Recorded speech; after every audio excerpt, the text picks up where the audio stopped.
నేను డాక్టర్ శ్రీధర్ 9295909819. ఇప్పుడు మనము శని వక్రగతి గురించి మనం సశాస్త్రీయమైనటువంటి విధానంలో తెలుసుకునేటువంటి ప్రయత్నం చేద్దాము. శని కుంభరాశి నుండి మకర రాశికి అంటే వెనక రాశిలోనికి ద్వారా వ్యవహారం నడిపిస్తున్నారు. కానీ మీకు దాని గురించి మళ్ళీ వెనక మకర రాశిలోకి వచ్చారని మీరు భ్రమపడాల్సిన పని లేదండి. ఆయన కుంభంలోనే ఉంటారు. అంటే వ్యవహార దృష్టి మాత్రం వెనకాల ఉన్నటువంటి మకర రాశిలోనికి వస్తోంది. అక్కడి నుంచి ఆయన వ్యవహారాలన్నీ నడిపిస్తూ ఉన్నారు. ఇప్పుడు మనకి ఇది అయిపోయినటువంటి నిజానికి జూన్ 30వ తారీఖున ఆయన ప్రవేశం జరిగింది. అప్పుడే 3-4 రోజులు గడిచిపోయింది. కానీ నేను నిజానికి ఇది ఈ వీడియో చేయాలనుకోలేదు. కానీ చాలామంది మా అనుయాయులు ఉంటారు కదా, చాలామంది యూట్యూబ్లో చూశామండి, ఇది చూశాము, వారు ఒక రకంగా చెప్పారు, వీరు ఒక రకంగా చెప్పారు, ఇదంతా చాలా కన్ఫ్యూజ్గా ఉందండి. అది కాదు, మాకు మీ మీద నమ్మకం కాబట్టి మీరు చెప్పినట్టయితే మాకు నమ్మకం కాబట్టి మీరు చెప్తే బాగుంటుంది అని చెప్పేసి వందల సంఖ్యలో పైనే వచ్చినాయి నాకు ఫోన్లు. అందుచేత నా స్టైల్లో నా పరిజ్ఞానం సహకరించిన మేరకు చెప్పడం కోసం వీడియో చేస్తున్నాను. అయితే ఇక్కడ 30వ తారీఖున జూన్ 30 నుండి ప్రారంభం చేశారు వక్రంలోకి, అంటే మకరంలో నుంచి చేయడం ప్రారంభం చేశారు. ఆయన June, July, August, September, October, November నెలలో 15వ తారీఖు వరకు మకరం నుండే అంటే వక్రగతిలో నుండి ఆయన వ్యవహారం అంతా నడిపిస్తూ ఉంటారు.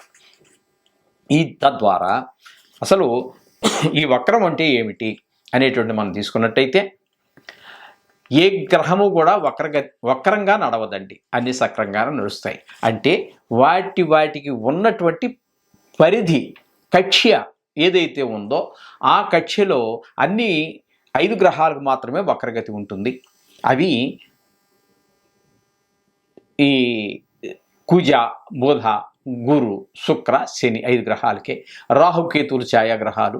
ఇక సూర్యచంద్రులు అయినట్టయితే అవి మండల గ్రహాలు అంటారు. అందుచేత సూర్యుడికి చంద్రుడికి వక్రగతి ఉండదు. రాహుకేతువులు ఛాయాగ్రహాలు కాబట్టి వాటికి వక్రగతి ఉండదు.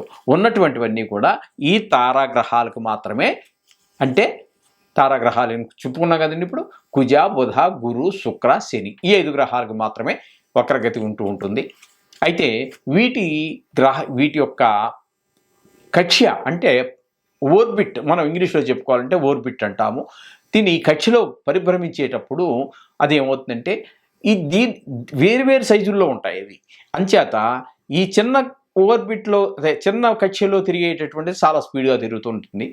పెద్దది చాలా ఎక్కువ కక్ష్యలో తిరిగేటటువంటిది ఇది చిన్నది కాబట్టి ఇక్కడికి వెళ్ళిపోయింది, ఇది మెల్లిగా ఇక్కడికి వచ్చినప్పుడు ఇది వెనకబడినట్టు ఉంటుంది.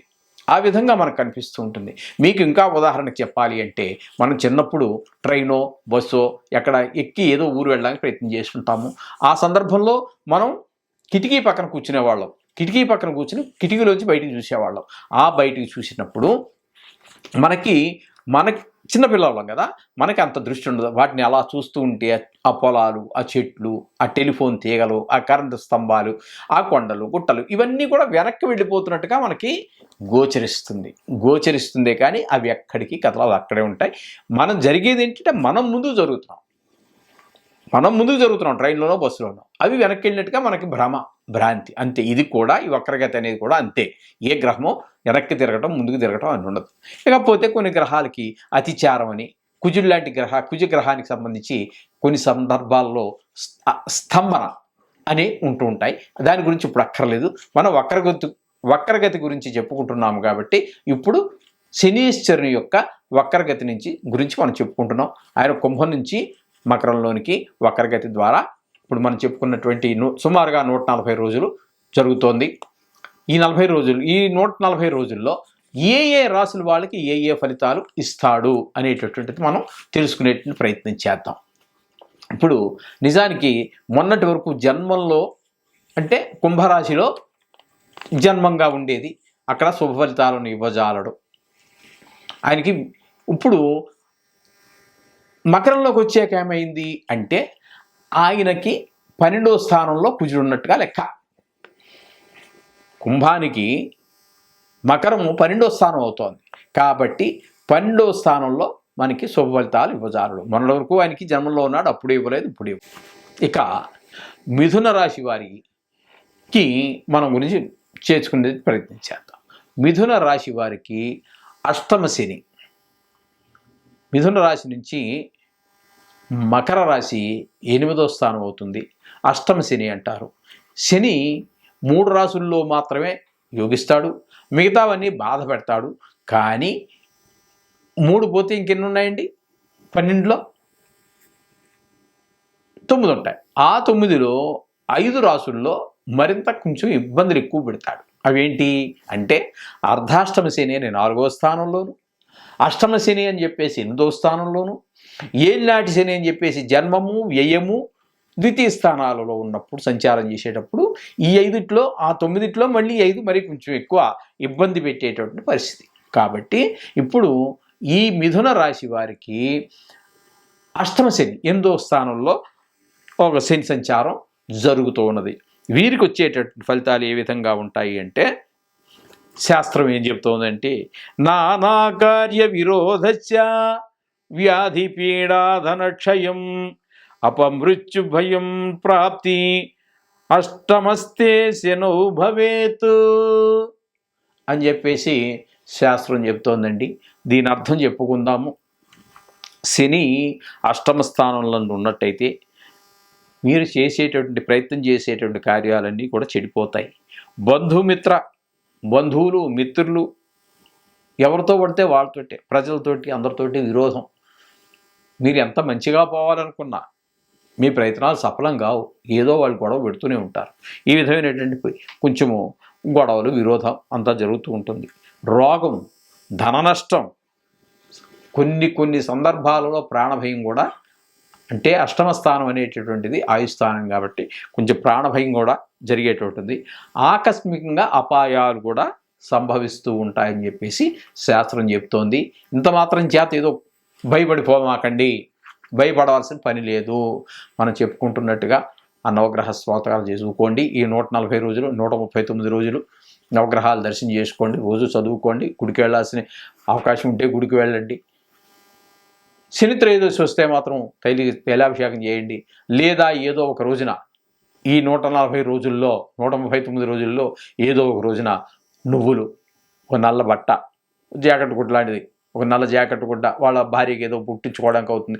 లేకపోతే ఆయనకు ఉపయోగపడాలి. మీరు ఇచ్చేది ఇంత మొక్క పెడుతున్నారు చాలామంది, అది దేనికి ఉపయోగం అండి? ఆయన అక్కడే బారేసిపోతాడు.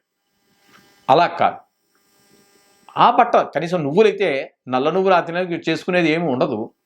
ఏం చేసుకుంటాడు? దాన్ని మళ్ళీ కడగాలి, అవన్నీ చాలా ఉంటుంది. అది పప్పు చేయాలి, ప్రాసెస్ చేయాలి. ఆ విధంగా కాకుండా అది తినలేడు కాబట్టి ఖచ్చితంగా మీరు ఈ నల్ల షర్ట్ పెట్టండి, లేకపోతే నల్లటి ప్యాంట్ పెట్టండి, లేదా నల్లటి శాలువా పెట్టండి, కప్పుకుంటాడు చలికాలంలో. మీరు ఇచ్చే వస్త్రం ఆ మూడిట్లో ఏదో ఒక వస్తువు అయినా అతను ఉపయోగించుకోవడానికి వీలుగా ఉండాలి. లేదు ఇనప బూర్లు కొనివ్వండి, బండి అంటాం కదా, ఇనపది కొనివ్వండి, ఇంట్లో వాడుకుంటాడు.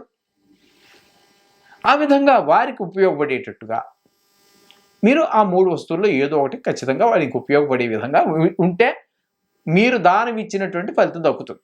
లేదు ఆయన తీసుకుంటాడు, ఆయన ఎక్కడో బారేస్తాడు. అంటే ఆ కష్టాలు అయితే భరించాడు, తప్పదు. ఆయన దాన్ని వదిలించుకోవాలంటే మళ్ళీ ఆయనకి గాయత్రి మంత్రాలు ఏవో ఉన్నాయి, దాని పరిష్కారాలు ఆయన చేసుకునేవేవో ఆయన చేసుకుంటాడు. కానీ మీరు ఇచ్చేది వాడటం ద్వారా అతనికి చక్కటి ఫలితాలు ఉంటాయి. ఒక చీర ఇవ్వండి, ఆయన భార్య కట్టుకుంటుంది. అందులో కాస్త ఖచ్చితంగా అంచనా నల్లగా ఉండాలి. ఎందుకంటే నలుపు అనేటటువంటిది శనీశ్వరుడికి ప్రీతికరం కాబట్టి. ఓకే, ఈ విధంగా చేయండి, మీకు అంతా శుభం జరుగుతుంది. శుభం భూయాత్.